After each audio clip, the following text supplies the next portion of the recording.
I stood frozen in my living room, watching my daughter-in-law's perfectly manicured hand rest possessively on the arm of my favorite reading chair, the one my late husband, Marcus, had reupholstered for me 3 years before the cancer took him. Victoria's smile was practiced, the kind you perfect in front of a mirror until it looks almost genuine. My son Adrian hovered behind her like a shadow, his eyes fixed on the floor, refusing to meet mine. "Diane," Victoria began, her voice dripping with false sweetness, "we need to discuss your living situation. This house is far too much for a woman of your age to handle alone. I'm 58 years old. I work part-time as a library consultant. I garden, I cook, I maintain this 3-bedroom colonial that Marcus and I bought 32 years ago with our own money, our own sweat, our own dreams. The insinuation that I'm some helpless elderly woman who can't manage her own life made my jaw clench. My living situation is perfectly fine," I replied, keeping my voice steady, even as my heart began to race with an anxiety I couldn't quite name yet. Victoria's smile didn't waver, but something cold flickered in her eyes. "Adrian and I have been discussing it, and we think it would be best if you moved into one of those lovely senior communities. You know, where you'd have people around, activities, medical care if you need it." "I don't need medical care. I need my home." "Mother," Adrian finally spoke, his voice barely above a whisper, "maybe you should consider it. The house is a lot of work, and Victoria's just worried about you. Worried about me." The words felt hollow, empty of any real concern. I looked at my son, 34 years old, a software engineer who used to call me every Sunday just to chat, who used to drop by with takeout and stories about his week.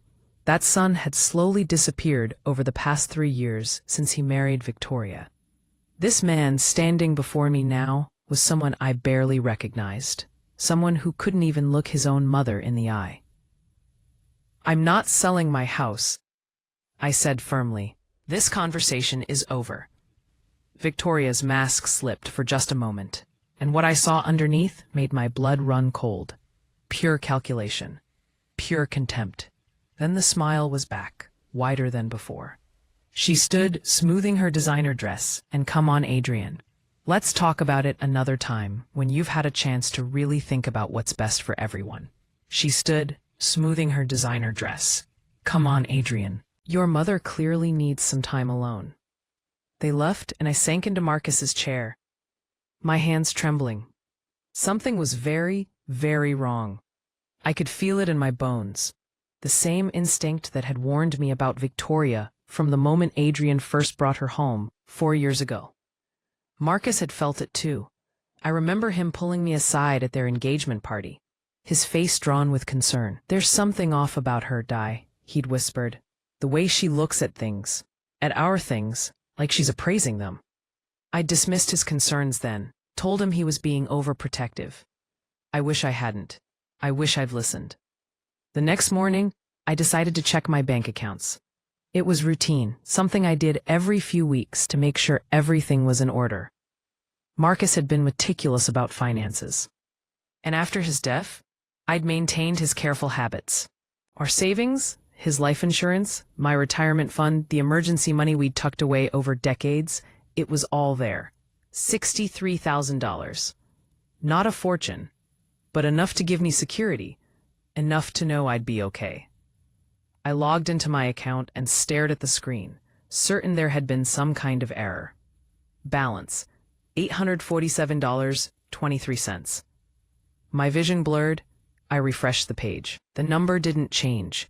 I scrolled through the transaction history with shaking fingers, watching months of transfers scroll past. Small amounts at first, 500 here, 1,000 there. Then larger chunks, 3,000, 5,000. All of them authorized transfers to accounts I didn't recognize. The transfers had started 8 months ago. They'd been systematic, carefully spaced to avoid attention. Small enough individually that I wouldn't notice any single transaction, but large enough collectively to drain everything I had. The last major transfer, $15,000, had happened just 3 days ago. I grabbed my phone and called the bank. The conversation that followed left me sitting on my kitchen floor, my back against the cabinet where Marcus used to hide chocolate from me when I'd had a bad day. "Mrs. Hartwell," the customer service representative said, "these transfers were all authorized using your online banking credentials. Do you share your password with anyone?"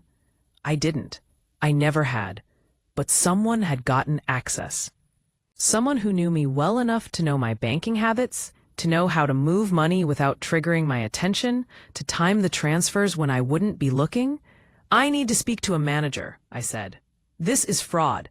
I didn't authorize any of these transfers." "Of course, Mrs. Hartwell. I'm transferring you now. But I should let you know, there's something else you should be aware of. There's a loan application in your name that was submitted 2 weeks ago. It was approved yesterday." The room tilted. "What loan?" "A home equity loan, $50,000, using your property as collateral. The funds were dispersed this morning to the account listed on the application." I barely remember the rest of that conversation. Something about signatures, about documentation, about investigative procedures. I hung up and sat in the silence of my kitchen. The morning sun streaming through the windows, Marcus had insisted on installing because I loved natural light. And I understood exactly what was happening. Someone was stealing my entire life. And I had a terrible feeling I knew who. My hands were still shaking when I heard the knock at my door an hour later. I wasn't expecting anyone, and for a moment, paranoia gripped me. What if it was Victoria, coming back to finish whatever she'd started? But when I looked through the peephole, I saw my neighbor Carmen standing on the porch, holding what looked like a casserole dish. Carmen and I had been neighbors for 15 years. She was a retired accountant, sharp as a tack at 72, with silver hair she wore in an elegant bun, and eyes that missed nothing. Marcus used to joke that Carmen could spot a financial irregularity from 3 blocks away. I opened the door, and whatever she saw on my face made her expression shift from friendly to concerned in an instant. "Diane, honey, what's wrong?" I meant to say I was fine. I meant to smile and thank her for whatever was in the dish and send her on her way. Instead, I burst into tears. Carmen swept into my house with the efficiency of someone who'd raised 4 children and managed corporate finances for 30 years. She set the casserole in my kitchen, guided me to the couch, and waited patiently while I tried to compose myself. "Tell me everything," she said simply. So I did. I told her about Victoria's visit, about the missing money, about the fraudulent loan. I told her about the slow way Adrian had changed, about the concerns Marcus had voiced before he died. I told her everything, and as I spoke, Carmen's expression grew darker and more serious. When I finished, she was quiet for a long moment. Then she said something that made my blood freeze. "Diane, I need to tell you something. I should have told you months ago, but I wasn't sure, and I didn't want to worry you without proof." She took a deep breath. "I've seen Victoria in your backyard, multiple times, when you weren't home." I stared at her. "What?" "It started maybe 6 months ago. I'd see her car pull into your driveway when I knew you were at work. She'd go inside, she must have a key, and she'd stay for 20, 30 minutes. Then she'd leave. I thought maybe you'd asked her to check on things, or maybe she was helping with something. But the way she'd look around first, the way she'd park behind your garage where it wasn't visible from the street, it felt wrong. My mind raced. 6 months ago, right around when the transfers had started. There's more," Carmen continued. "Last week, I saw her in your yard with a man I didn't recognize. They were taking pictures of the house, walking around the property, measuring things. They had papers with them, official-looking documents. I couldn't see what they were, but Diane, it looked like they were preparing to sell your house." The room spun. I gripped the edge of the couch to steady myself. "Why didn't you tell me?" I was trying to figure out if there was an innocent explanation. I even considered that maybe you decided to sell and hadn't mentioned it. But after I saw the way Victoria looked when she thought no one was watching, Carmen shook her head. That woman's face went cold, Diane. Calculating. I've seen that look before in my career. On the faces of people who embezzled from their own families. It's the look of someone who's decided that other people's lives are just resources to be exploited. I thought about Victoria's smile this morning, about the way she talked about my house, my life, my future, as if they were already hers to control. I thought about Adrian's inability to meet my eyes, his whispered words that felt rehearsed rather than genuine. I need proof, I said. I need to understand exactly what they've done. Carmen nodded. You need a good lawyer, and you need one who specializes in financial fraud and elder abuse. I'm 58, Carmen. That's not elderly. No, it's not. But that's exactly what Victoria's going to claim if this goes to court. She'll paint you as confused, forgetful, unable to manage your own affairs. She'll say she was helping, that you authorized everything, that you just don't remember. I've seen it happen before, Diane. It's textbook financial exploitation. And it works because people want to believe that family members have good intentions. I felt sick. Adrian would never. Ideas. But I stopped because I wasn't sure anymore. The son I'd raised would never do this. But the man who'd stood in my living room this morning, unable to look at me, controlled by a woman who saw me as an obstacle, I didn't know what that man was capable of. Carmen pulled out her phone. I'm calling my niece. She's an attorney in Portland. Specializes in exactly this kind of case. She'll know what to do. While Carmen made the call, I walked through my house, seeing it with new eyes. Every room held memories of the life Marcus and I had built together. The kitchen, where we'd cooked Sunday dinners. The reading nook, where he'd surprised me with a built-in bookshelf on our 20th anniversary. The bedroom where I'd held his hand during those final days, where he'd made me promise to keep living, to stay in this house he'd loved, to fill it with joy even after he was gone. Victoria wanted to take all of this from me. She'd already stolen my savings, put my house at risk with a fraudulent loan, and now she was maneuvering to push me out entirely. But why? What was driving this level of calculated cruelty? I returned to the living room as Carmen hung up the phone. Natalie can see you tomorrow morning, 9 a.m. at her office downtown. She says bring every financial document you have, bank statements, the loan paperwork, anything related to your accounts. Thank you, I whispered. Carmen squeezed my hand. One more thing, Diane. Natalie said you should check something called property records. It's public information, accessible online. She wants you to see if there have been any recent filings or changes to your deed. My stomach dropped. You think they've already tried to transfer my house? I think we need to know exactly how far this has gone. After Carmen left with promises to return later with dinner, I sat down at my computer and navigated to the county property records database. My hands trembled as I typed in my address.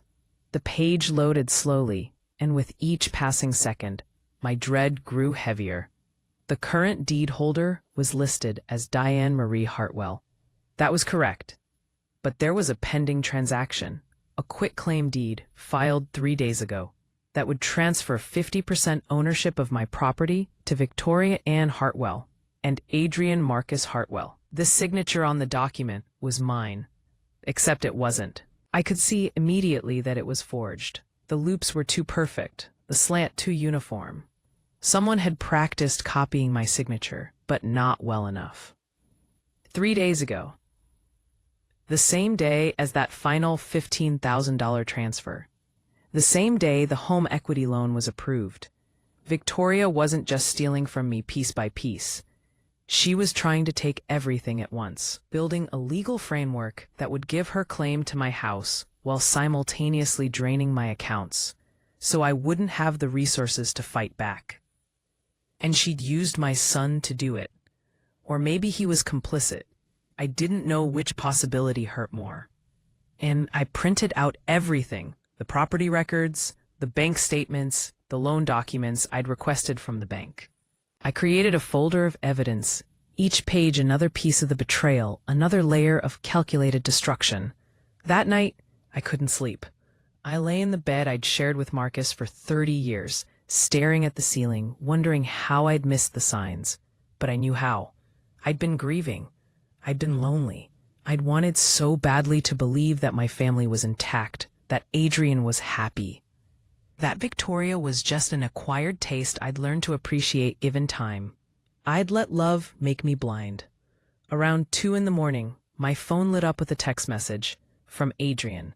"Mom, we need to talk. Tomorrow. It's important. Please." I stared at the message for a long time before responding. "Okay, come by at noon." His reply came immediately. "Can we meet somewhere else? Coffee shop on Main Street?" I didn't want to come to the house. He didn't want to be in the place he grew up, surrounded by memories of his father, confronted with the physical reality of what he was helping to destroy. He wanted neutral territory where he could maintain emotional distance.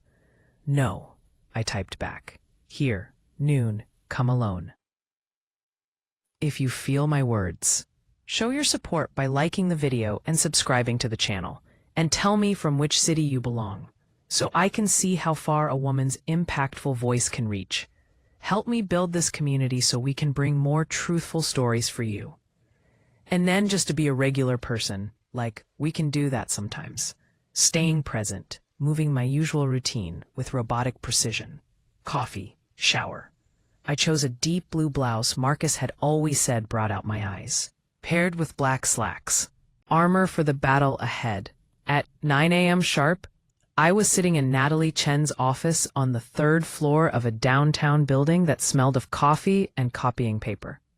Natalie was in her 40s, with short black hair and glasses that magnified her sharp, assessing eyes. She looked like someone who didn't suffer fools and didn't lose cases.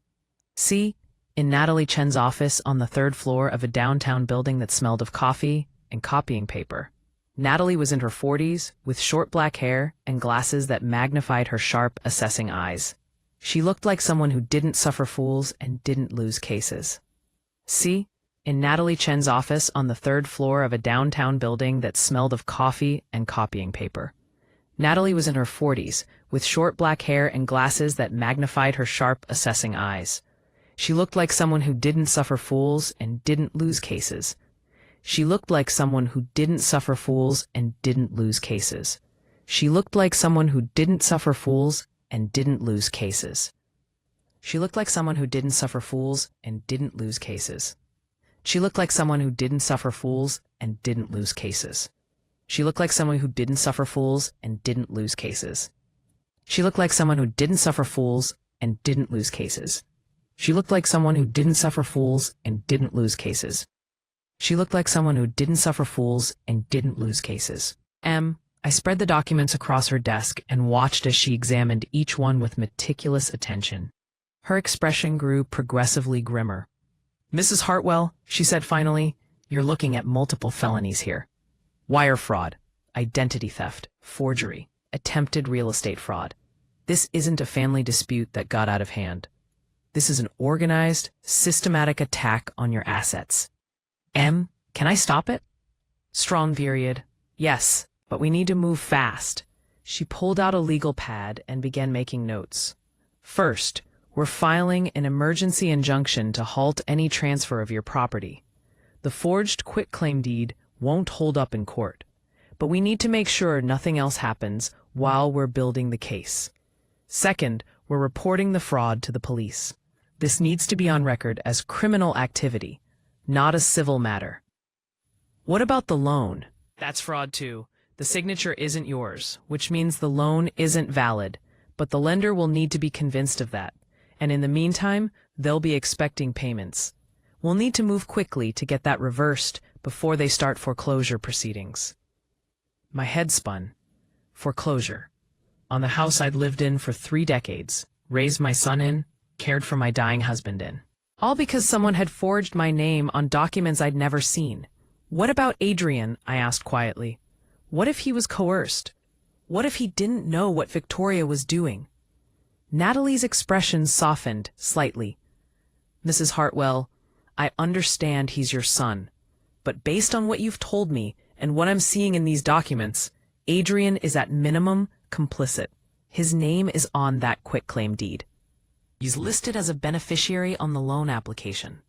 Either he's actively participating in the fraud, or he's allowing it to happen. Either way, he's legally responsible. I don't want him to go to jail. Then he needs to cooperate with the investigation and testify against Victoria. If he does that, if he provides evidence of her planning and execution, prosecutors might offer him a deal. But Diane, may I call you Diane? You need to prepare yourself for the possibility that your son made these choices willingly.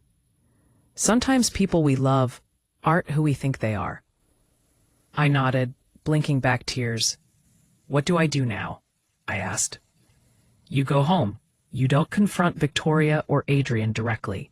You don't tell them about this meeting or what we're doing. We need them to think they're still in control, still succeeding. People make mistakes when they feel confident. Let them make those mistakes.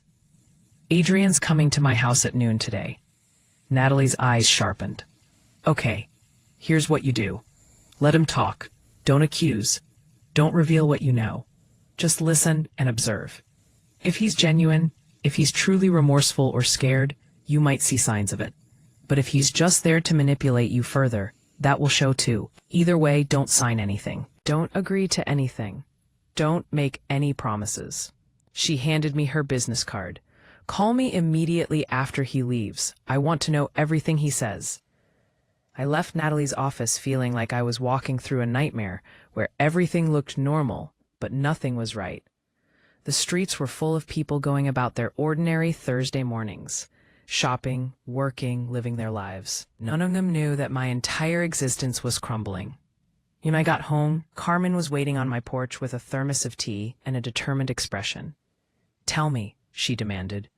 I did, sitting in Marcus's chair while she perched on the ottoman, her face growing increasingly angry as I recounted my meeting with Natalie. That absolute snake, Carmen hissed when I finished. I knew something was wrong, but this is evil, Diane. This is calculated, systematic evil. Adrian's coming at noon, I said. Natalie told me to just listen, not confront. But Carmen, I don't know if I can do that. I don't know if I can sit across from my son and pretend I don't know what he's done. You can, Carmen said firmly, because you're stronger than Victoria thinks you are. You're stronger than Adrian realizes. You're a woman who nursed her husband through cancer without breaking, who built a career, who raised a good son, or who tried to. You can sit through one conversation and gather the information you need to protect yourself. She was right. I could do this. I had to. At 11:55, Adrian's car pulled into the driveway. I watched from the window as he sat there for several minutes, his hands gripping the steering wheel, his head bowed. He looked like a man preparing for an execution. Finally, he climbed out and walked to the door with slow, reluctant steps. I opened it before he could knock. Hi, Mom, he said quietly. He looked terrible. Dark circles under his eyes, his clothes wrinkled, his hair uncombed.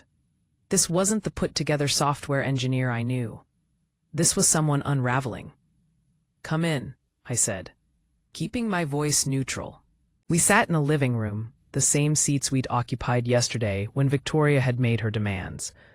But now it was just the two of us, mother and son, separated by secrets and betrayal, and a gulf I wasn't sure could ever be crossed again. Mom, He stopped, swallowed hard, started again. I need to tell you something. I need you to listen all the way through before you say anything. I nodded, remembering Natalie's instructions. Listen, observe, don't reveal what I knew. Victoria has been lying to me, he said, and my heart lurched with a desperate hope.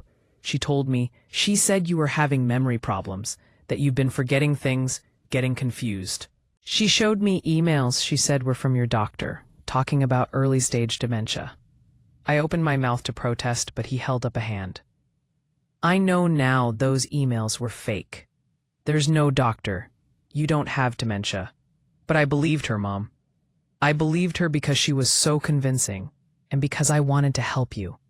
I thought I was protecting you. Protecting me from what? From yourself. From making bad financial decisions. From being taken advantage of. He laughed bitterly. The irony is painful now. She told me you'd been talking about giving away money. about changing your will to leave everything to charities instead of family. She said we needed to secure your assets before you did something you'd regret. So you stole from me. I thought I was safeguarding your money. She said we'd put it in accounts you couldn't access impulsively, that we'd give it all back once you were better. Or after. He couldn't finish the sentence. After I died? He flinched. I never wanted that. I swear I never wanted that. But Victoria kept talking about your age, about how you lived alone, about how anything could happen. She made it sound like we were being responsible, like good children planning ahead for their parents' care. I felt sick. The house, Adrian, the quitclaim deed, the loan. How are those protecting me? His face crumpled. I didn't know about the loan until yesterday. I swear, Mom, I had no idea she'd forged your signature on anything. When I found out, he pulled out his phone with shaking hands and showed me a series of text messages. They were between him and Victoria, time-stamped over the past week.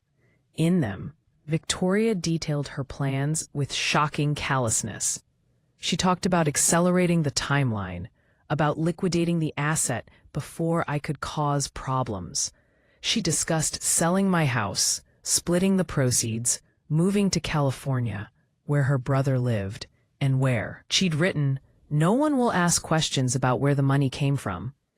In the most recent message, sent just hours ago, Victoria had written, "Your mother is going to figure it out if you keep acting guilty. Stick to the script. She's old and alone. Make her think moving is her idea, that we're just being supportive. Once we have power of attorney, the rest is easy."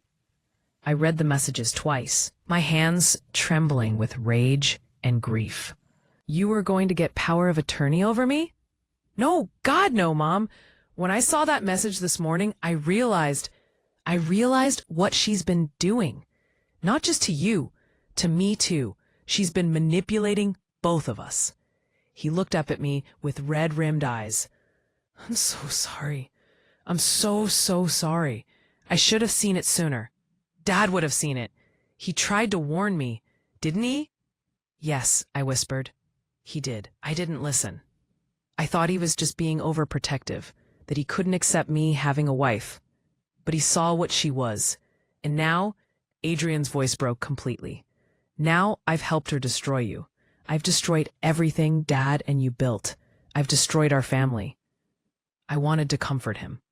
Every maternal instinct in my body screamed to reach out, to hold my son, to tell him it would be okay. But Natalie's warning echoed in my mind. People we love aren't always who we think they are. What do you want from me, Adrian? He looked startled by the question. I want to make this right. I want to help you fix this. I've already moved out. I left Victoria this morning. I'm staying at a hotel. I want to testify, to give you everything I have, every document, every communication. I want to help you get your money back and keep your house, and put her in jail where she belongs. Why should I believe you? The question hung between us, brutal in its simplicity. Adrian stared at me, and I watched as the reality of what he'd done, what he'd enabled, crashed over him fully for the first time.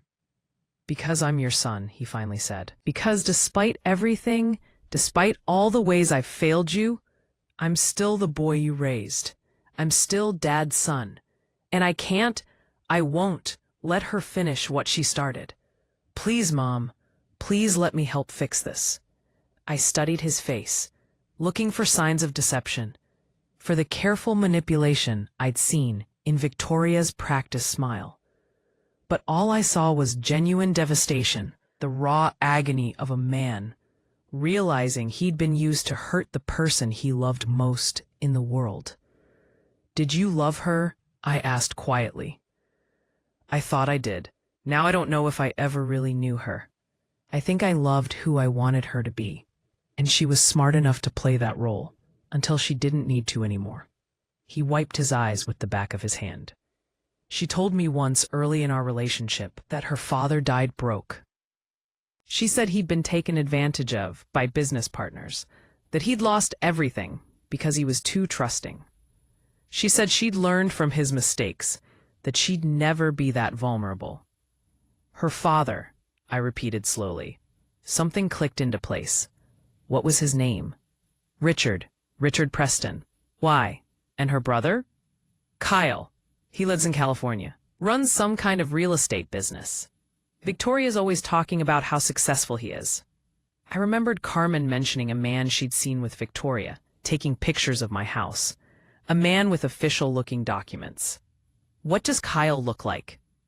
Tall, dark hair, expensive suits. Why, Mom? Because I think Kyle's been helping her. I think this might be bigger than just Victoria's personal greed. Adrian's face went pale. What do you mean? Before I could answer, my phone rang. Natalie's number. Excuse me, I told Adrian, stepping into the kitchen to answer. Diane. Natalie's voice was urgent. I've been doing research into Victoria's background. You need to hear this now. Her father didn't die broke because he was taken advantage of. He died broke because Victoria and her brother systematically stole from him. It's all documented. He filed a police report 2 months before his death, claiming his children had forged checks, emptied his accounts, even tried to transfer his house to themselves. He died before the investigation could be completed, and after his death, Victoria and Kyle dropped the countersuit they'd filed, claiming their father was senile and making false accusations. My knees went weak. So she's done this before. Not just before, Diane. I found records of 3 other families where similar patterns emerged. Older individuals, widowed or divorced, with adult children who suddenly started experiencing financial irregularities. In 2 cases, the victims lost their homes. In 1 case, the victim died under suspicious circumstances before any charges could be filed. Victoria's name appears in the periphery of all 3 cases as a family friend, a caregiver, a concerned daughter-in-law.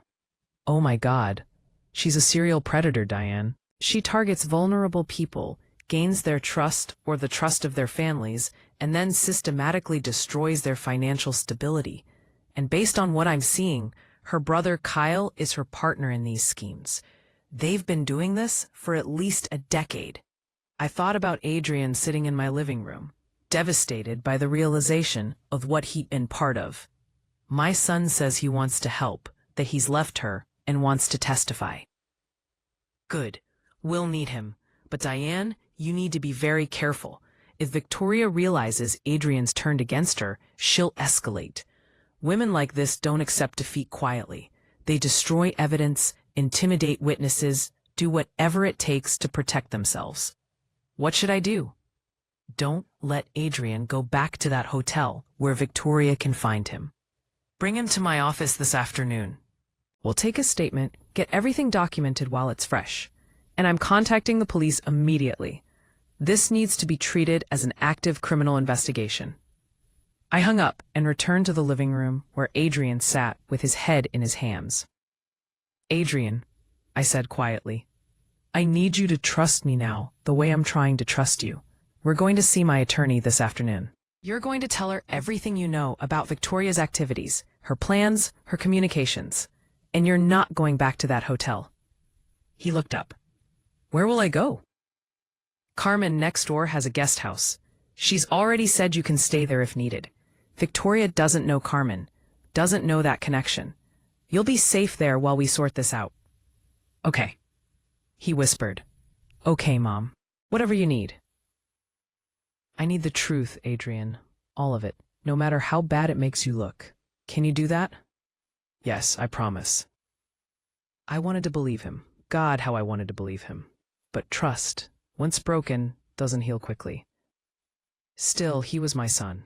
And if there was even a chance he was genuine, if there was even a possibility we could salvage something from this wreckage, I had to try. For Marcus's sake, if not my own.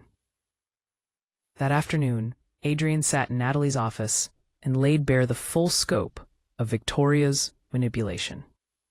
I watched my son speak, his voice sometimes steady, sometimes breaking, as he described 3 years of systematic gaslighting that had left him unable to trust his own judgment.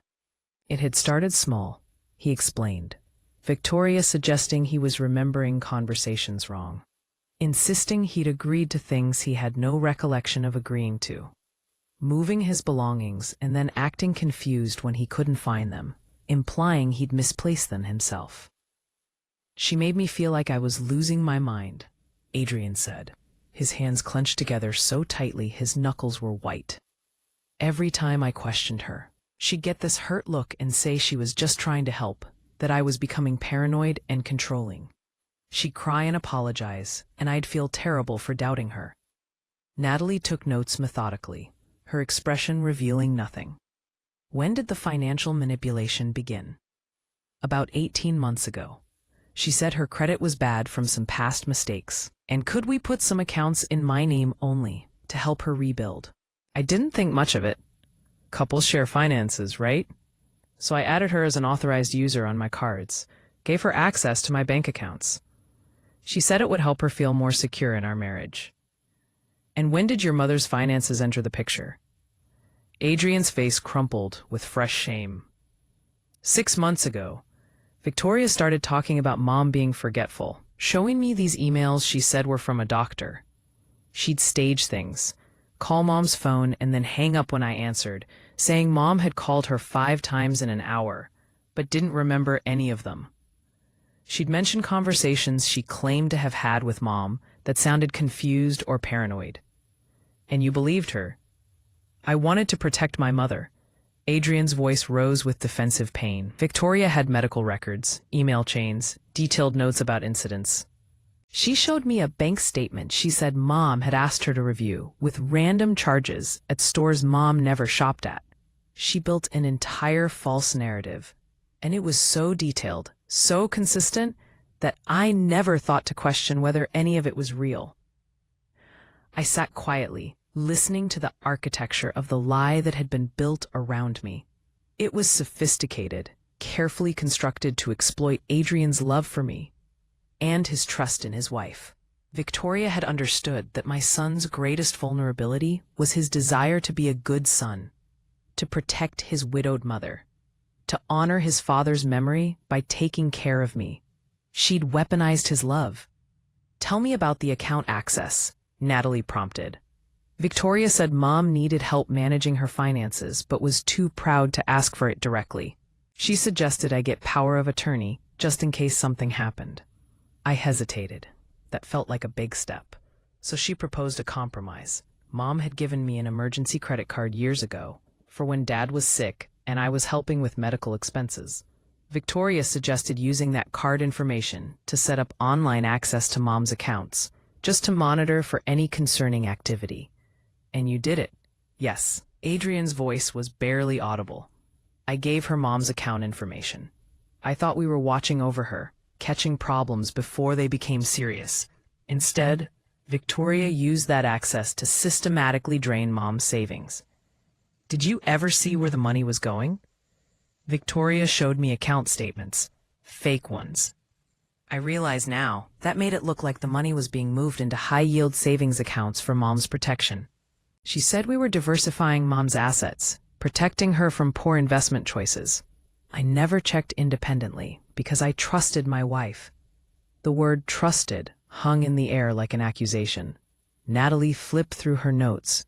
Let's talk about Kyle Preston. What's his role in this? Adrian straightened slightly, as if grateful to shift focus from his own failures. Kyle is Victoria's older brother.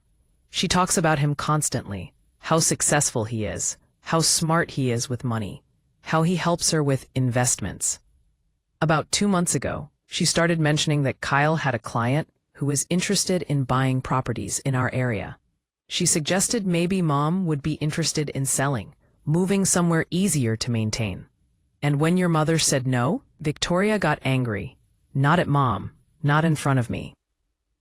But I heard her on the phone with Kyle, talking about how stubborn Mom was being, how they needed to accelerate the timeline before Mom figured out what was happening. I asked her about it, and she said I'd misunderstood, that she was talking about a different situation entirely. She was so convincing, so rational in her explanation, that I believed her. At what point did you realize this wasn't about protecting your mother? The silence stretched long.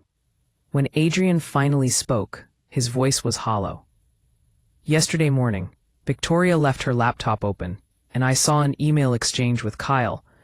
They were talking about liquidating the Hartwell asset and splitting the proceeds 60-40. They used my mother's name like she was a business transaction, like she was a thing to be stripped and sold. He looked at me, his eyes swimming with tears. I confronted her.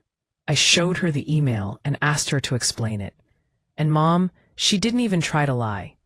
She just looked at me with this cold expression and said, "Your mother is old. She's going to die eventually anyway.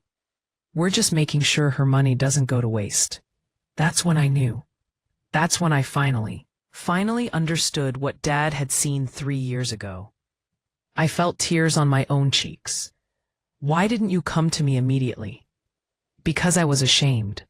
Because I'd helped her do this to you. Because I didn't know if you'd ever forgive me. And I couldn't face seeing the disappointment in your eyes. He broke down completely then, sobbing with the abandon of a child. "I'm so sorry, Mom. I'm so sorry." Natalie let the moment sit for a beat, then continued with professional detachment. "These emails with Kyle, do you still have access to them?" "Yes. Victoria doesn't know I took screenshots. I forwarded everything to a new email account she doesn't know about." "Good. Send them to me immediately. We'll need those for the criminal complaint." She turned to me, "Diane, I'm going to be direct. We have enough now to move forward with charges against Victoria and potentially Kyle. Wire fraud, identity theft, forgery, conspiracy to commit fraud.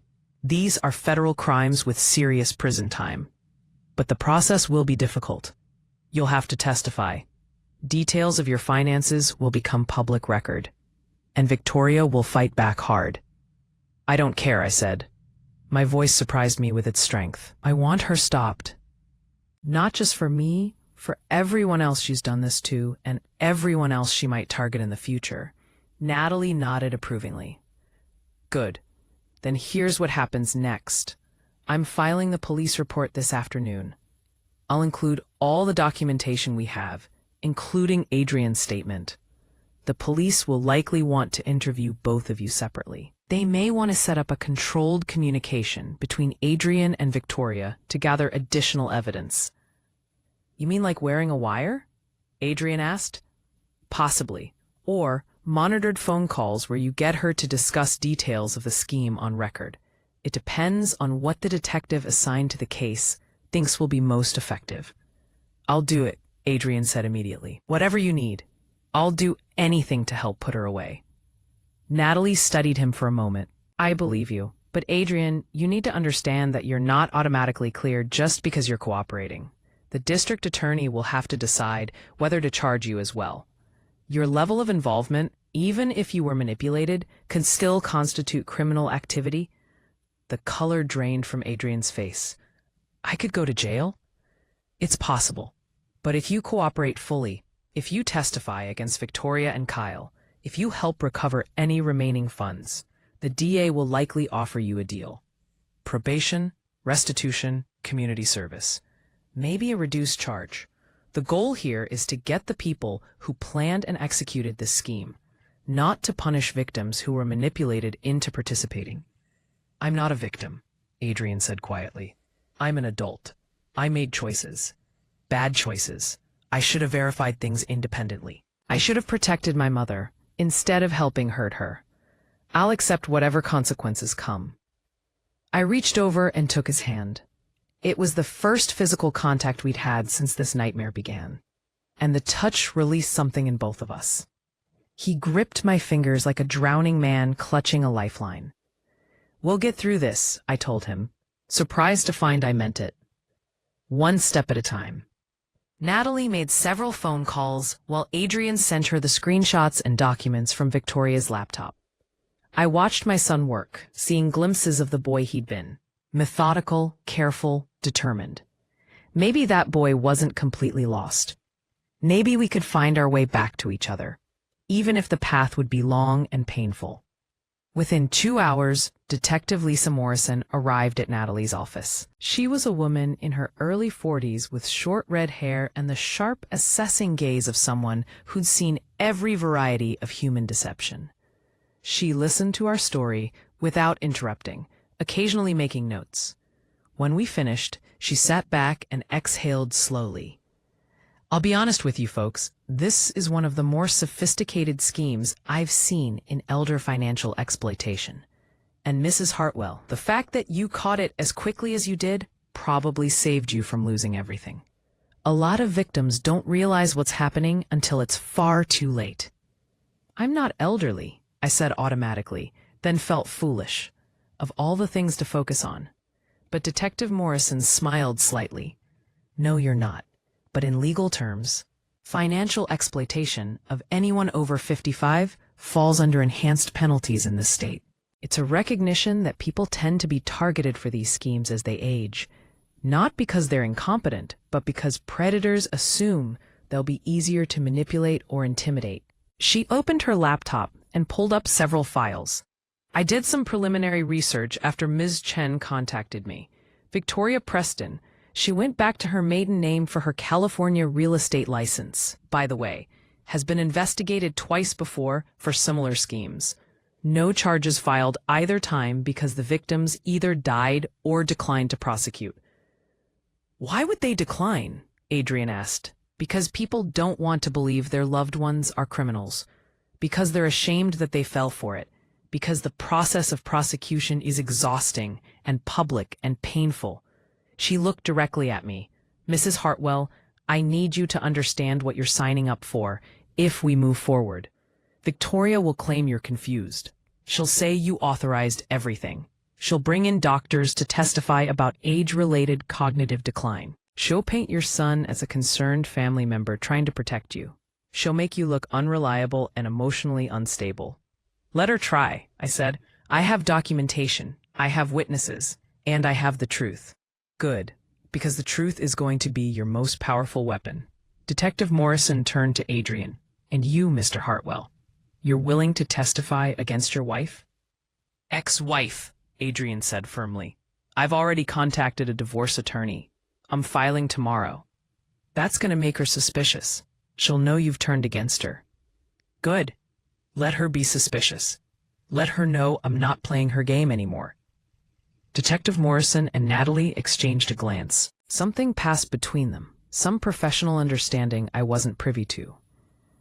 Actually, Detective Morrison said slowly, there might be another approach. What if Victoria doesn't know Adrian's turned? What if he goes back to her, tells her his mother was suspicious, but he handled it, convinced you everything was fine? I felt my stomach turn over. You want him to lie to her? I want him to gather evidence. If Adrian can get Victoria talking about the details of the scheme, about Kyle's involvement, about their plans, if we can record those conversations, we'll have ironclad evidence. Not just documents that can be disputed, but Victoria's own words admitting to fraud. That's dangerous, Natalie interjected. If Victoria suspects anything, she could become violent. Or she could destroy evidence. Or she could disappear. Morrison agreed. All valid concerns, which is why Adrian would be wired, would have a panic button, and would never be more than 5 minutes from backup. You do these controlled operations all the time in fraud cases. Adrian looked at me. Mom, what do you think? What did I think? I thought the idea of my son going back into that house, back to that woman who'd used him so callously, made me want to vomit. But I also thought about the other victims Natalie had mentioned, the people who'd lost their homes, the person who died under suspicious circumstances. If we didn't stop Victoria now, definitively and completely, she'd do this again. And next time, someone might not be as lucky as I'd been. How long would he have to maintain the pretense? I asked Morrison. A few days, maybe a week. Just long enough to record a few key conversations. Once we have what we need, we move in immediately with arrests. And Adrian would be safe? As safe as we can make him. I won't lie to you, Mrs. Hartwell. There's always risk in these situations, but your son would be under constant surveillance, and Victoria wouldn't have any reason to suspect he's turned if he plays it right. I looked at Adrian, this boy I'd raised, this man who'd disappointed me so deeply and hurt me so badly. And I saw something I hadn't seen in 3 years. I saw Marcus in his eyes. That same determination, that same fundamental decency that had made me fall in love with my husband all those years ago. If you do this, I told him, you do it carefully. You don't take unnecessary risks. The moment you feel unsafe, you get out. Do you understand me? I understand, Adrian said. And Mom, thank you for giving me the chance to make this right. Detective Morrison outlined the plan. Adrian would return to the hotel where he'd been staying, a place Victoria knew about, and call her. He'd tell her he'd been to see me, that I was suspicious, but he'd managed to calm my fears. He'd say he'd convinced me that I'd been confused, that the transfers had been authorized, that I should trust family to handle my finances. Get her talking about next steps, Morrison instructed. Act eager to move forward with the plan. Ask questions about timelines, about Kyle's role, about what happens once your mother's assets are fully under your control. The more details she provides on tape, the stronger our case becomes. What if she doesn't believe me? Adrian asked. What if she realizes I'm acting? Then you abort immediately. But Victoria's confidence is her weakness right now. She thinks she's won. Thinks she's successfully manipulated everyone. People in that state of mind don't look for betrayal because they don't think anyone's smart enough to betray them. The meeting broke up with plans for Adrian to be wired the next morning. Detective Morrison would personally supervise the operation, with backup teams positioned near the hotel and ready to move in immediately if anything went wrong. As we prepared to leave, Natalie pulled me aside. Diane, you need to prepare yourself for what comes next. These operations sometimes reveal things you don't want to know. You might hear Victoria saying terrible things about you, about your husband, about your family. Can you handle that? I thought about Marcus, about the promises I'd made to him in those final days. I've already handled burying the love of my life. I think I can handle hearing some harsh truths. End of story. MEM. Good, because she will be vicious. That's what predators do when they think they're among allies. They drop the mask entirely. MEM. That night, Adrian stayed in Carmen's guest house as planned. I could see the light on through the trees separating our properties, and knowing my son was close brought a comfort I hadn't expected to feel.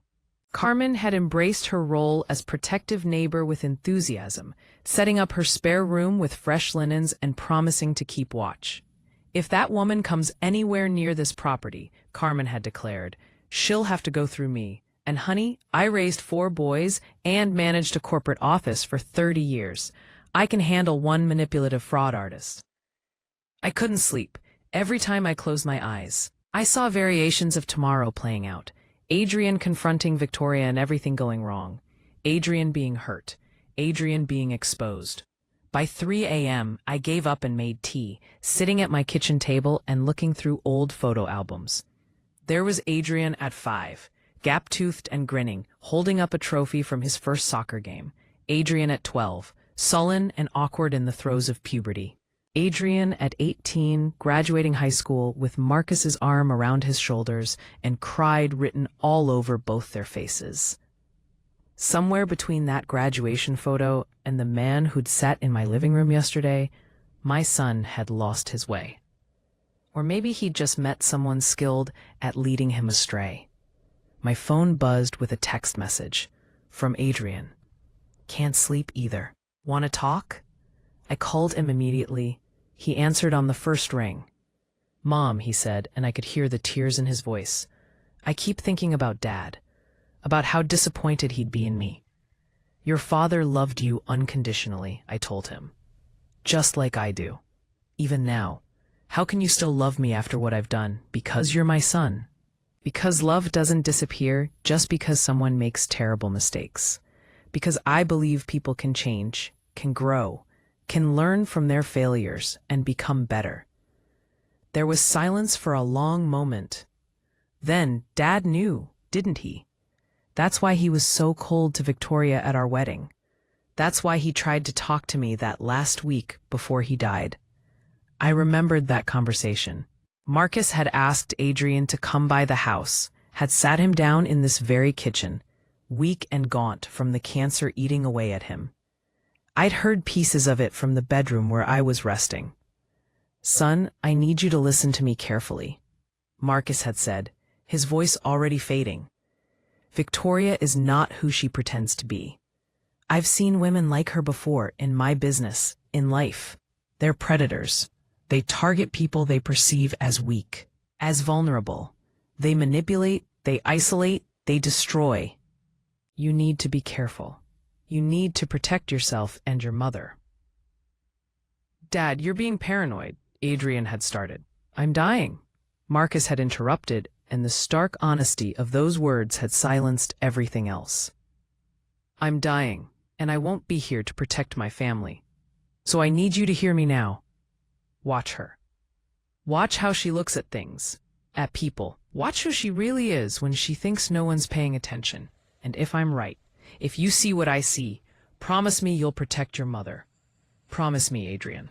"Yes," I told my son now. "Your father knew. He tried to warn you. I didn't listen." "No, you didn't.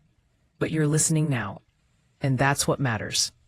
What if tomorrow goes wrong? What if Victoria realizes I'm lying, and I don't get the evidence Detective Morrison needs? What if I fail you again?" Ugh. "Adrian, listen to me. You are not going to fail. You are going to walk into that situation tomorrow, and you are going to be smart and careful and brave. You are going to honor your father's memory by protecting what he built, by stopping the woman who's trying to destroy our family. You can do this." "I'm scared, Mom." "So am I, but we're going to get through it together." As we were saying goodnight, Adrian said something that broke and healed my heart in equal measure. As we were saying goodnight, Adrian said something that broke and healed my heart in equal measure. "Mom, I'm glad Dad doesn't have to see what I've become. But I hope someday I can become someone he'd be proud of again. You already are." Brer. P. The next morning arrived too quickly. By 8 a.m., Adrian was at Detective Morrison's office, being fitted with a wire so small it was invisible even when you knew where to look. I wasn't allowed to be there. Morrison said my presence might make Adrian more nervous. But Natalie called me with updates every 30 minutes. "He's ready," she said at 10:15. "The wire's active, the backup team is in position, and Adrian's about to call Victoria." I sat in my living room, surrounded by the life Marcus and I had built, and I waited. Carmen sat beside me, holding my hand, both of us silent and tense. My phone buzzed, a text from Morrison. "He's going in." I imagined Adrian in that hotel room, pressing Victoria's number, preparing to lie to his wife for the first time in their marriage. I imagined him being convincing enough to fool a woman who'd fooled him for years. And I prayed. I prayed to Marcus, to whatever gods might be listening, to the universe itself. Keep my son safe. Let this work. Give us justice. The minutes crawled past. 20, 30, 45. Then my phone rang. Morrison's number. "Mrs. Hartwell," the detective said, and I couldn't read her tone. "You need to come to the station. Now." "What happened? Is Adrian?" "Adrian's fine. He's safe. But something's happened. Something we didn't anticipate. You need to hear this." Carmen drove because my hands were shaking too badly to trust myself behind the wheel. We made the 20-minute trip to the police station in 15, Carmen running 2 red lights and daring anyone to stop her. Detective Morrison met us at the entrance and led us to a small conference room. Inside, Adrian sat at a table, pale but unharmed, with a paper cup of coffee in front of him. Natalie was there too, along with another detective I didn't recognize. "What happened?" I demanded. "Why did you pull him out early?" Morrison said slowly, "Because Victoria wasn't where we expected her to be." "What do you mean?" Adrian looked up at me. his expression a mixture of shock and something else, something like vindication mixed with horror. "Mom, she was at your house. When I called her, she was inside your house." My blood ran cold. "That's impossible." "The locks were changed 3 days ago after I found out about the fraud. She had keys made from the old locks," Morrison explained. "We have her on your neighbor's security camera, Carmen's camera, actually entering through your back door at 7:30 this morning." Carmen made a strangled sound beside me. I didn't even think to check the footage until Detective Morrison called me. "I've had that camera system for 5 years, but I almost never look at it unless something seems off." "What was she doing in my house?" I asked, though part of me already knew the answer. Morrison pulled out her laptop and turned it to face me. Security footage played on the screen, showing Victoria moving through my home with purposeful efficiency. She went straight to Marcus's old office, the room where we'd kept all our important documents. She began pulling files from the cabinet, photographing pages with her phone. But that wasn't all. The timestamp showed her moving to the kitchen, opening drawers, touching things. At one point, she pulled out a bottle, prescription medication I kept for my occasional migraines, and did something with it that the camera angle didn't quite capture. Then she put it back in the cabinet and moved on. "Oh my God," I whispered. "What did she do to my medication?" "We don't know yet. We've sent officers to your home to secure the property and collect the medication for testing. But Mrs. Hartwell—" Morrison paused, choosing her words carefully. "People who tamper with prescription medication are usually planning something more than financial fraud." The implication hung heavy in the air. Victoria hadn't just been stealing from me. She'd been preparing something worse, something fatal. "You think she was going to kill me?" I said flatly. "I think she was considering it as an option." The timeline she and Kyle discussed in those emails Adrian found? They talked about accelerating their plans. What if that didn't just mean financial acceleration? What if it meant eliminating the obstacle entirely? I felt dizzy. Carmen grabbed my arm to steady me. Adrian's face had gone gray. "I led her to believe Mom was getting suspicious. What if I made things worse? What if I made her decide she needed to act faster?" "You didn't know," Morrison said firmly. "And more importantly, we caught her in the act. She doesn't know we're onto her yet. She thinks she was alone in that house, that no one saw her. That's our advantage." "Where is she now?" Natalie asked. "Still at the hotel, according to our surveillance team. She left the Hartwell residence at 8:45 and returned to the hotel. She's been in her room since then, probably waiting for Adrian's call." "So what do we do?" I asked. Morrison leaned forward. "We move up the timeline. Adrian's going to call her now, tell her he's been with his mother all morning, that he's convinced her to sign some documents. We're going to get her talking about what she did in your house, about her long-term plans. And then we're going to arrest her, today, before she has a chance to do anything else." "What about Kyle?" Adrian asked. "He's in California. What's to stop him from disappearing when he hears about Victoria's arrest?" "Already handled," Morrison said. "I've been coordinating with law enforcement in San Diego, where Kyle's based. They've had eyes on him since yesterday. The moment we move on Victoria, they'll move on him. We're treating this as a conspiracy case, which means both defendants need to be secured simultaneously." It was happening so fast. After days of creeping dread and slow revelations, suddenly everything was accelerating toward a conclusion I couldn't quite believe was real. Morrison handed Adrian a fresh phone, this one set up to record automatically. "Call her. Tell her you need to see her immediately, that you have good news about your mother. Get her to meet you somewhere public, somewhere we can have multiple officers in position without looking obvious." "Where?" Adrian asked. "The coffee shop on Main Street. It's a Saturday afternoon. It'll be busy. Lots of witnesses. She'll feel safe there." and we'll be all around you. Adrian took the phone with hands that only shook slightly. What exactly do you want me to get her to say? Get her to confirm she was at your mother's house this morning. Get her to talk about what she did there and why. If you can, get her to discuss the end game. What happens after your mother's assets are secured? The more specific details she provides, the stronger our case becomes. And if she gets suspicious, then you walk away. You say you're not feeling well. You need to go. We'll find another approach. But Adrian, and this is important, do not confront her. Do not accuse her of anything. Stay calm, stay in character, and let her talk. Can you do that? My son looked at me, seeking something. Permission, maybe, or reassurance. I nodded. I can do it, he said. 20 minutes later, Adrian made the call. We listened through speakers in Morrison's office, hearing both sides of the conversation. Victoria? Adrian's voice was steady, betraying none of the fear I knew he felt. Hey, I've got some good news. Can you meet me at that coffee place we like? Yeah, Main Street. I've been with Mom all morning, and I think we're finally making progress.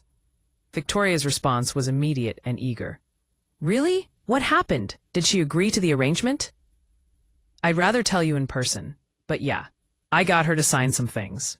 I'll bring the documents. Can you be there in an hour? Of course. Adrian, this is wonderful. I knew you could handle her. I knew she'd listen to you eventually.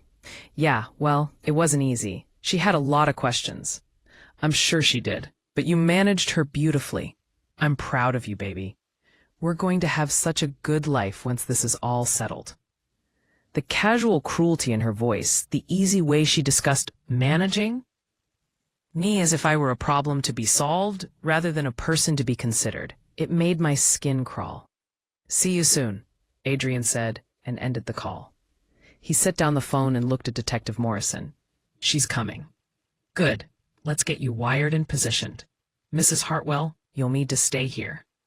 I know that's difficult, but I can't have Victoria spotting you anywhere near that coffee shop.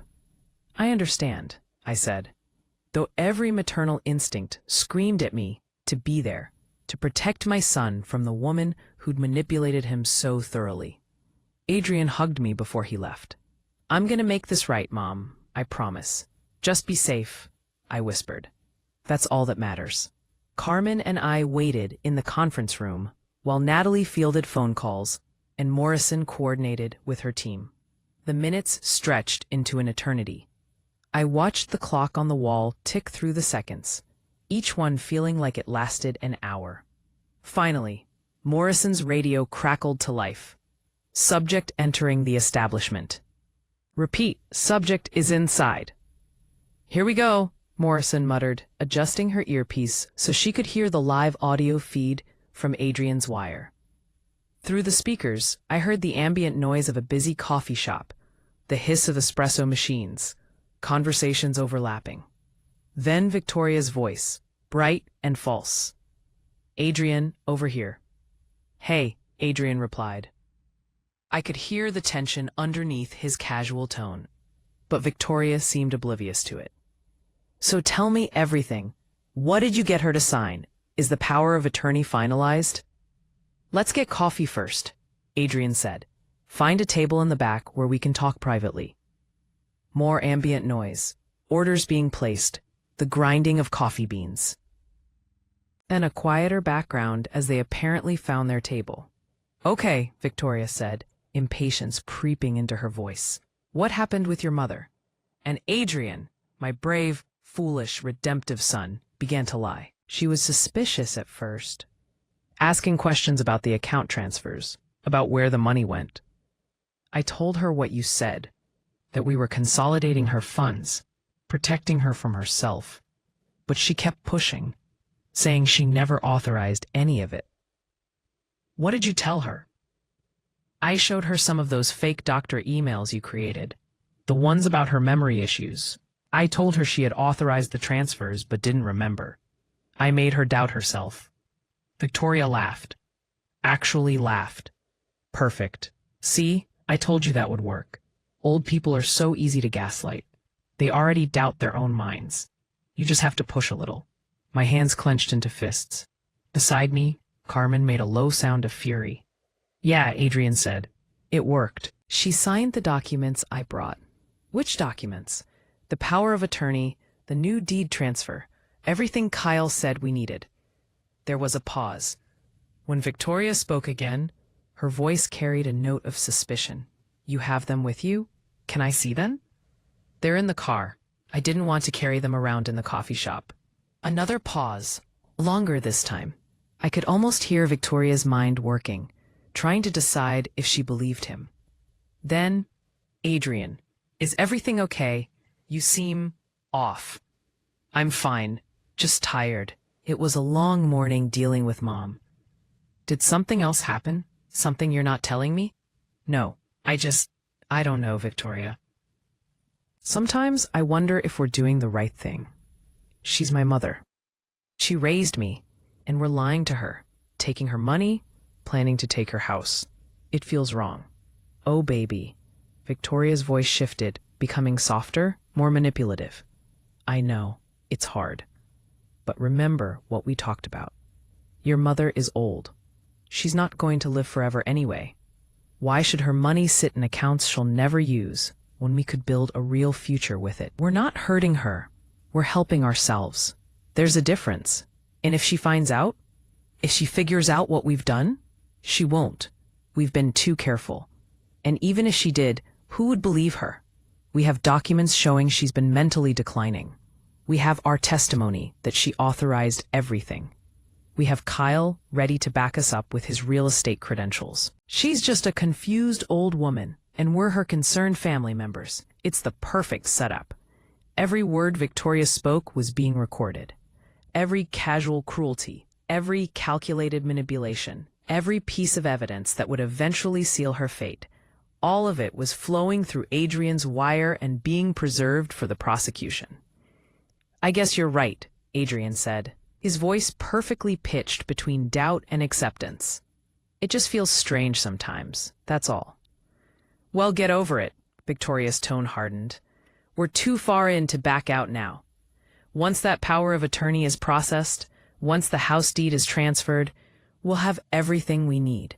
Then we can sell the property, split the money with Kyle like we planned, and move to California where nobody knows us or your mother. What about Mom? Where does she fit in after all this? Can't you remember what she said? Once we control her finances and her property, she'll have nothing left. She'll have to move into one of those state-funded facilities. We'll visit occasionally to keep up appearances, but basically, she becomes someone else's problem. And if she fights us, if she tries to get lawyers involved, or goes to the police, even now, Victoria's laugh was cold. Let her try.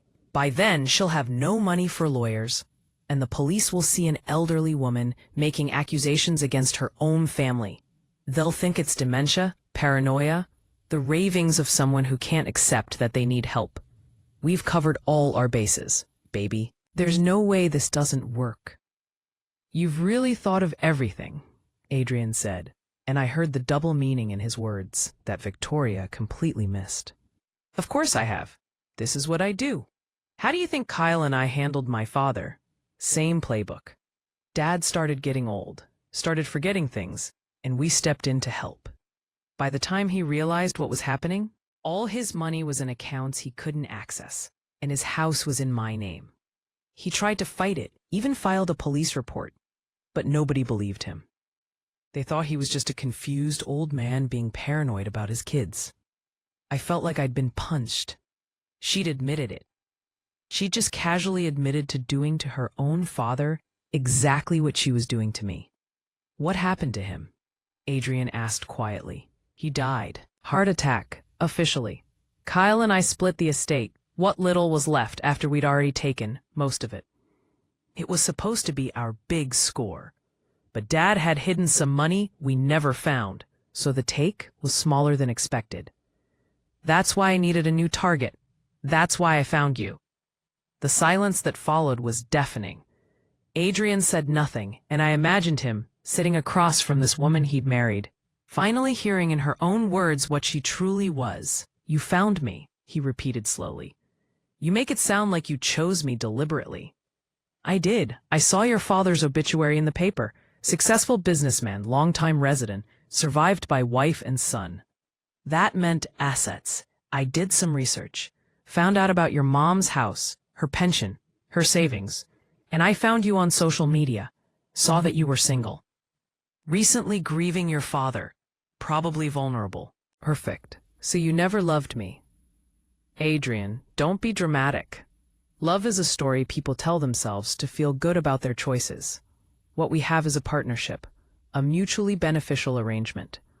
I gave you companionship, gave you someone to share your life with. You give me access to your family's assets. It's transactional, like all relationships, if people were honest enough to admit it. Strong and my mother, what's she to you? A means to an end. Look, I know you have some sentimental attachment to her because she's your mom, but you need to think practically. She's what, 58? She could live another 20, 30 years, just sitting in that big house, hoarding money she doesn't need. Meanwhile, we're young. We have plans. We have dreams. It's not fair for her to keep resources we could be using just because of some outdated notion that parents deserve blind loyalty from their kids. And the medication you tampered with this morning? Adrian's voice was razor sharp now. All pretense of support dropped. How does that fit into your plans? Dead silence. Through the speakers, I could hear Victoria's breathing change. Could hear her coffee cup being set down too hard on the table. What are you talking about? Her voice was careful now, guarded.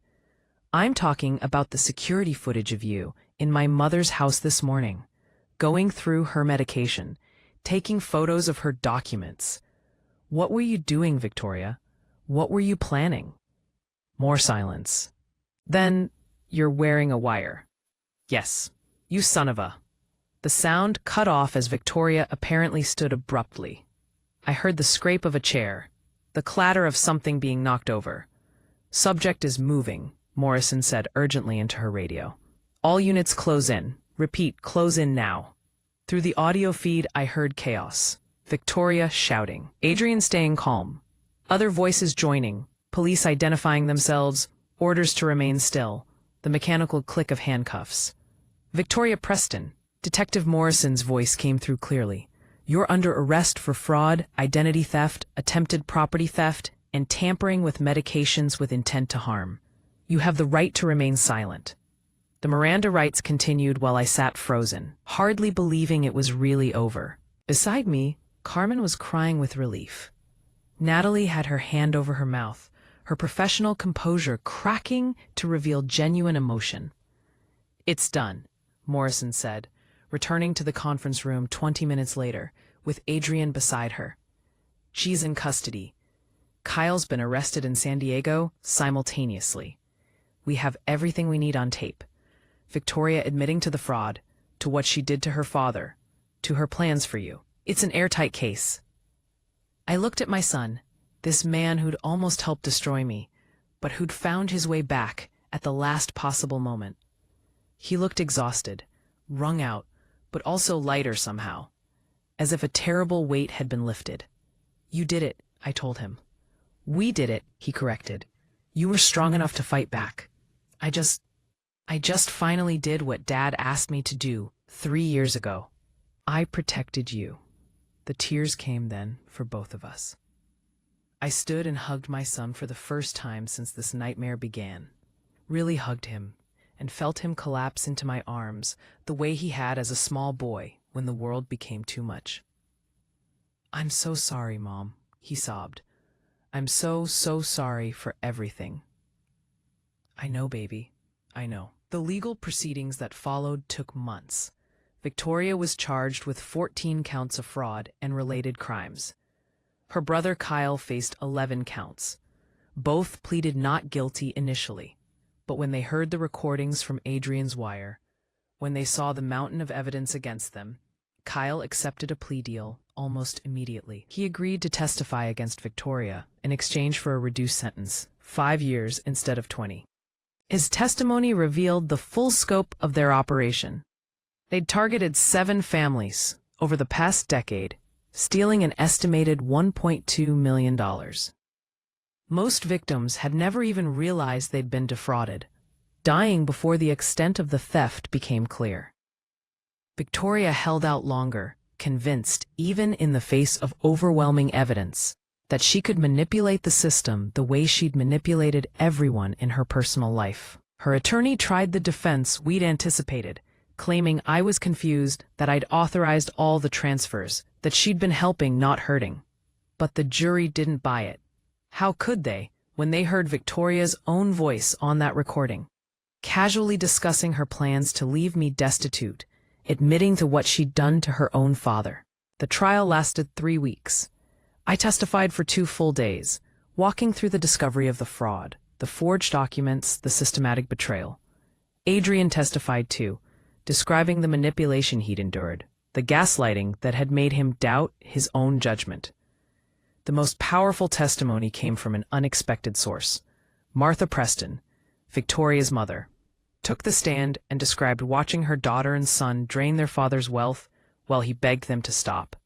She described Richard Preston's final days, dying in poverty, while his children spent his money on luxury vacations and new cars. "They're monsters," Martha said quietly, looking directly at Victoria in the defendant's chair. "Both of them. And I failed as a mother by not stopping them before they could hurt anyone else." The jury deliberated for 6 hours. Guilty on all counts. Victoria was sentenced to 18 years in federal prison. Kyle, having cooperated, got his 5 years. The judge ordered full restitution. Every dollar stolen from me and from the other victims would be repaid from the assets Victoria and Kyle had accumulated. It wasn't enough. No amount of prison time could undo what they'd done to their father, to me, to their other victims. But it was justice, as much as the system could provide. The house was saved. The fraudulent loan was voided. My savings were gradually recovered from the accounts Victoria had hidden them in. It took almost a year, but eventually I had most of my money back, minus legal fees and the portion that Victoria and Kyle had already spent. Adrian moved into a small apartment downtown and started rebuilding his life. He went to therapy, lots of therapy, working through the trauma of having been manipulated so completely.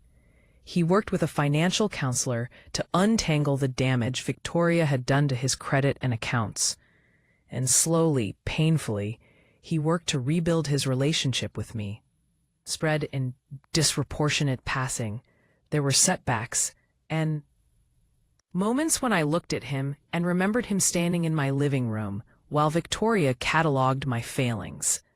Moments when he looked at me and saw the disappointment I tried to hide. Non-strongly, but we kept trying.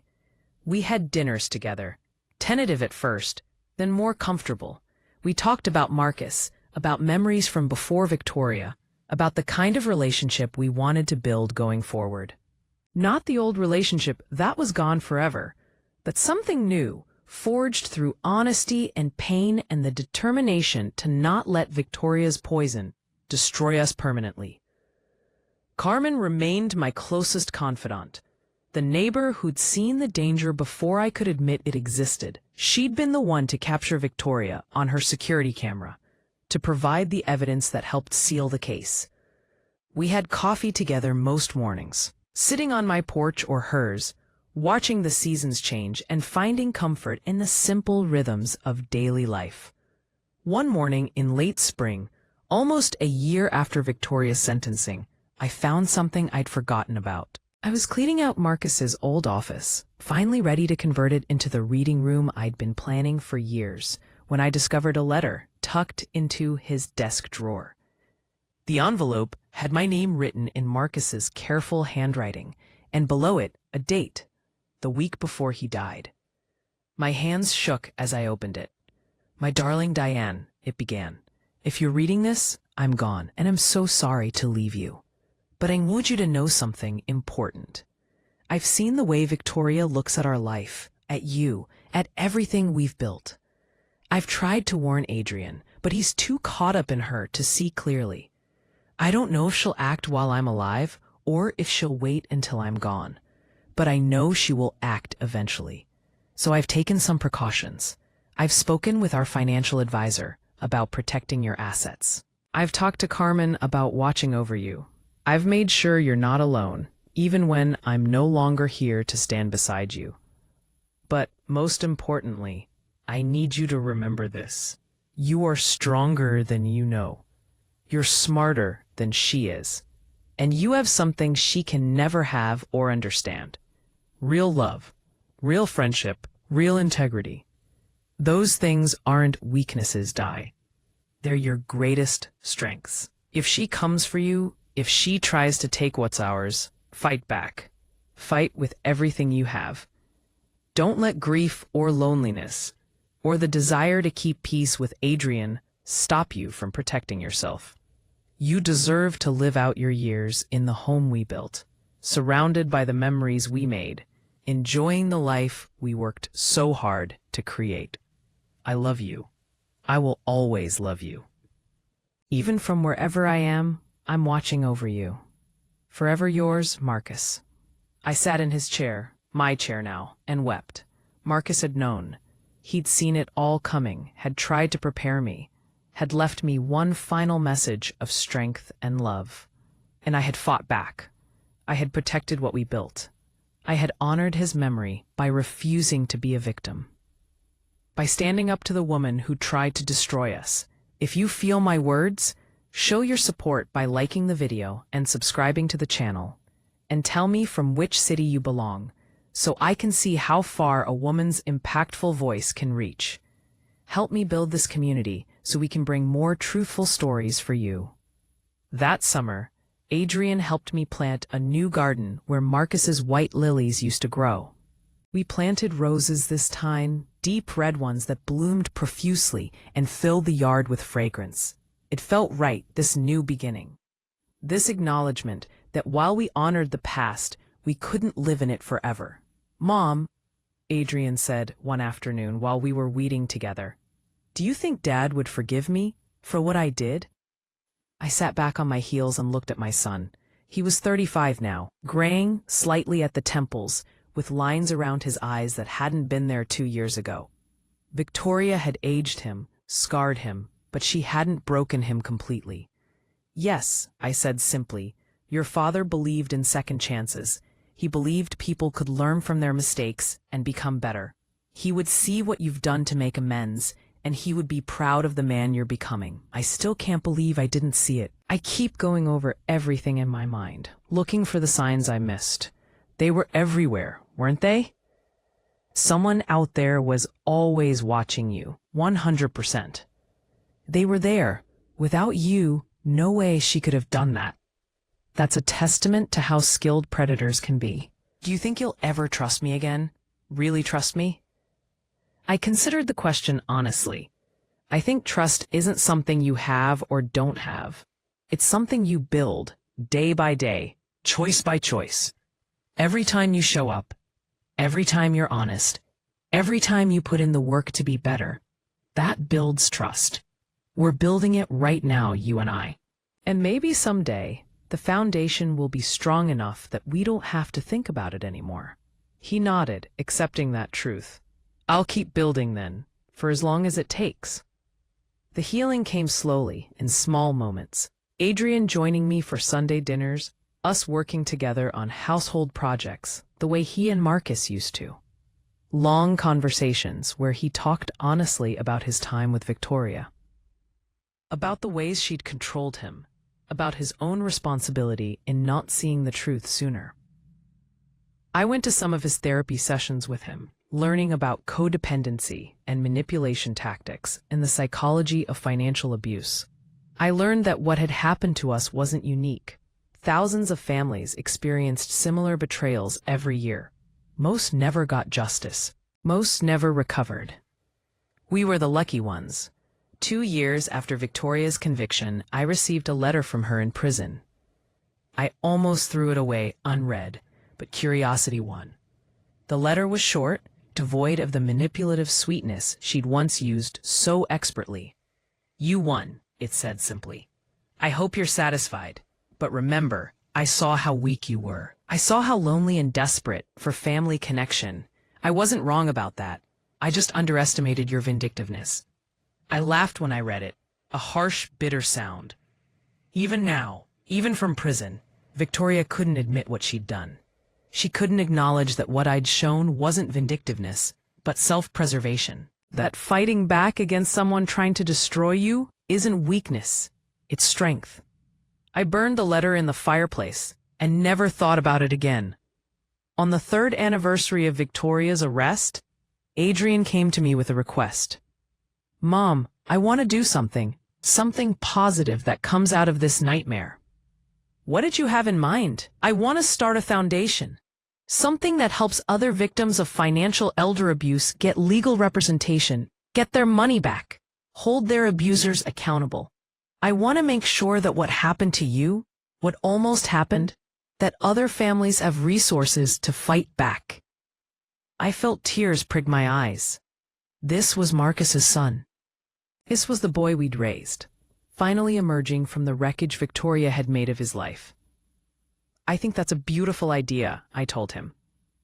The Marcus Hartwell Foundation for Elder Justice launched 6 months later. Adrian ran it full-time, using the project management skills from his tech career to build an organization that provided free legal consultation, connected victims with attorneys, and raised awareness about financial exploitation. I served on the board, sharing my story at fundraising events, helping other survivors understand they weren't alone. It didn't erase what we'd lost.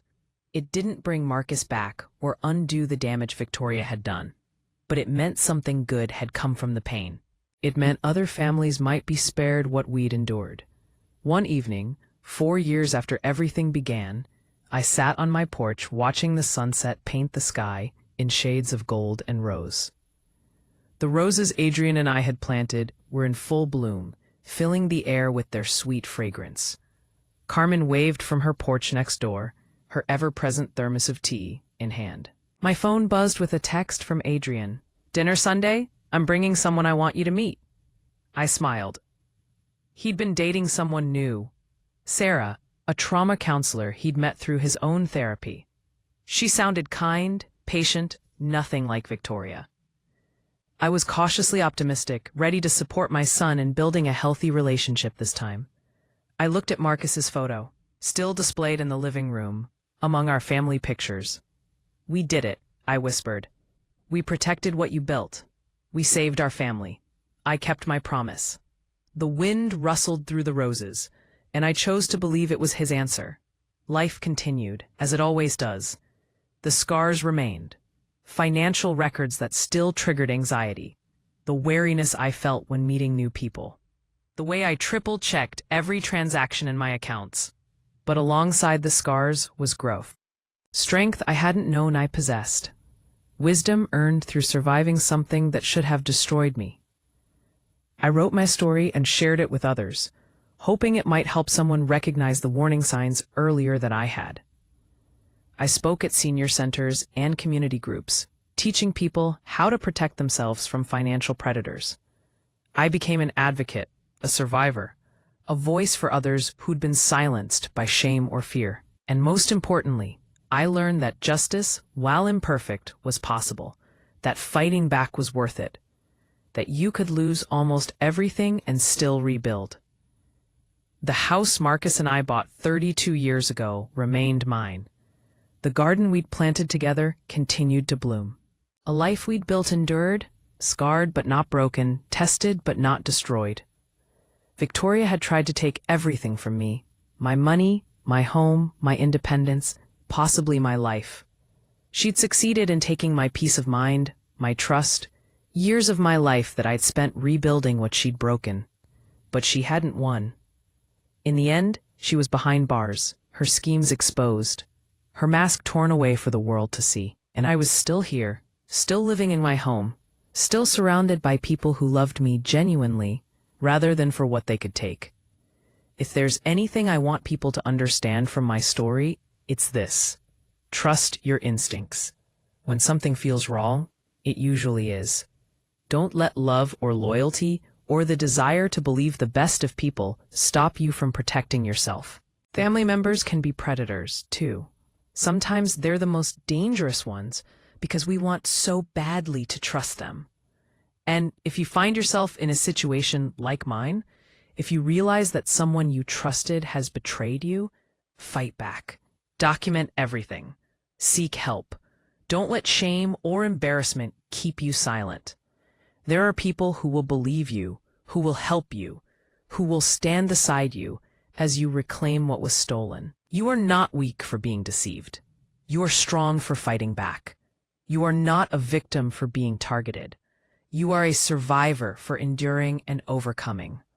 The woman who tried to destroy me is in prison. The family member who enabled her is working to make amends. And I am here, in my home, living the life Marcus and I dreamed of, honoring his memory by refusing to be defeated. That's not just survival. That's victory. If you feel my words, show your support by liking the video and subscribing to the channel. And tell me from which city you belong, so I can see how far a woman's impactful voice can reach. Help me build this community so we can bring more truthful stories for you. 5 years after Victoria's arrest, I received a call from Detective Morrison. "Diane, I wanted you to know Victoria's parole hearing came up. She was denied. She'll serve her full sentence." I felt a weight I hadn't realized I'd been carrying finally lift. "Thank you for telling me. There's something else. She's been transferred to a facility that specializes in rehabilitating white-collar criminals. Part of her program requires her to speak to groups about financial fraud, to talk about what she did and why. I thought you'd want to know that your case, your fight, it's literally being used to educate others about these schemes."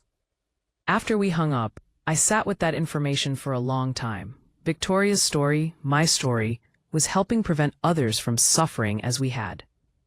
There was a certain poetry in that, a justice that transcended the legal system. Adrian's foundation had helped 17 families recover stolen assets by then.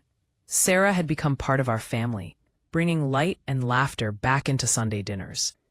Carmen remained my closest friend, the watchful neighbor who'd helped save my life by simply paying attention. And me? I'd written a book about my experience. The Price of Trust, a survivor's story of financial betrayal and justice. It had been published by a small press and found a modest but devoted readership. I got letters sometimes from people who saw themselves in my story, who were facing their own Victorias and needed to know they weren't alone. One letter in particular stayed with me. A woman in her 60s wrote, "Your story gave me the courage to report my own son for stealing from me. I thought I was the only mother facing this shame, this impossible choice between protecting myself and protecting my child. Thank you for showing me that sometimes the most loving thing we can do is hold people accountable for their actions." End quote. This was Marcus's legacy too, I realized. His foresight, his protection, his love extending beyond death to save not just me, but others through the ripples our story had created. He would have been proud. He would have been satisfied that his concerns, his warnings, had ultimately led to something good. On what would have been our 40th wedding anniversary, I did something I'd been planning for months. I established a scholarship fund at the local community college, focused on helping mature students, particularly women, return to school to study finance, law, or counseling. The Marcus Hartwell Scholarship would help create the kind of professionals who could recognize and stop predators like Victoria. Adrian stood beside me at the announcement ceremony, his arm around Sarah, both of them wearing matching smiles. "Dad would love this," Adrian said quietly. "I know," I replied. He always believed in education, in empowering people to protect themselves. This feels right. That evening, I sat in my garden, Marcus's garden, our garden, and felt something I hadn't experienced in years. Complete peace. Not the absence of pain or the erasure of difficult memories, but genuine peace with where I was, who I'd become, what I'd survived. The roses bloomed around me, red and fragrant and resilient. Like me, they'd weathered storms, survived harsh winters, and come back stronger each spring, Like me, they'd found ways to thrive in soil that had been poisoned by someone else's cruelty. I thought about Victoria sometimes, wondered if she'd learned anything from her imprisonment, or if she remained convinced that she'd been wronged rather than wrong. I thought about Kyle, serving his reduced sentence, cooperating out of self-preservation rather than genuine remorse. But mostly, I thought about the people who'd stood beside me. Carmen, who'd watched and documented when something felt off. Natalie, who'd fought for me with expertise and determination. Detective Morrison, who'd coordinated the operation that brought Victoria down. Adrian, who'd found his way back from the darkness and was building something good from the ruins of his mistakes. And Marcus. Always Marcus. The man who'd loved me for 41 years, who'd tried to protect me even from beyond the grave, whose final letter had given me the strength to fight when fighting seemed impossible. I'd kept my promises to him. I'd protected our home. I'd survived. I'd helped our son find redemption. I'd lived. And I was still living. Not just existing, but actually living. Making plans, building things, creating joy where there had been despair. Victoria had tried to write the ending to my story, had tried to make me a victim whose tale ended in quiet, unnoticed tragedy. But I'd taken back the pen. I'd written my own ending, and it looked nothing like what she'd planned. The sun set slowly, painting the world in colors Marcus had always loved. I raised a glass of wine to his memory, to our life together, to the years I had left to live in his honor. "We won, my love," I whispered. "We won." And in the rustle of roses and the gold of sunset and the peace of that perfect evening, I felt his answer. I felt his pride. I felt his love, as real and present as it had been when he was alive to speak it. Some battles are worth fighting. Some fights define us. And sometimes, victory looks like simply refusing to be destroyed by people who thought we were easy targets. I was 63 years old.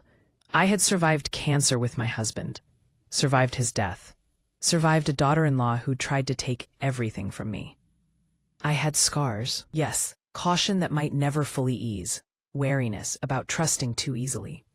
But I also had my home, my son, changed but redeemed, my community, my story told and heard and making a difference. I had survived, and survival, I'd learned, was its own kind of triumph. The roses would bloom again next spring. The foundation would help more families. The scholarship would educate more students. And I would be here, in this house that Marcus and I built, living the life he'd wanted for me. Full, purposeful, undefeated. Victoria had taught me something valuable, even if she'd never intended to. I was stronger than I knew, braver than I believed, more resilient than anyone, including myself, had imagined. And that knowledge, hard-won and tested through fire, was mine to keep forever. The end. If you feel my words, show your support by liking the video and subscribing to the channel. And tell me from which city you belong, so I can see how far a woman's impactful voice can reach. Help me build this community so we can bring more truthful stories for you. Thank you for listening to my story. May you never face such betrayal, but if you do, may you have the strength to fight back and the support to win. Remember, you are never as alone or as powerless as predators want you to believe. There is always hope. There is always a way forward. And there are always people willing to help if you're brave enough to ask. Stay strong, stay vigilant, and never let anyone make you doubt your own worth or your right to protect what's yours.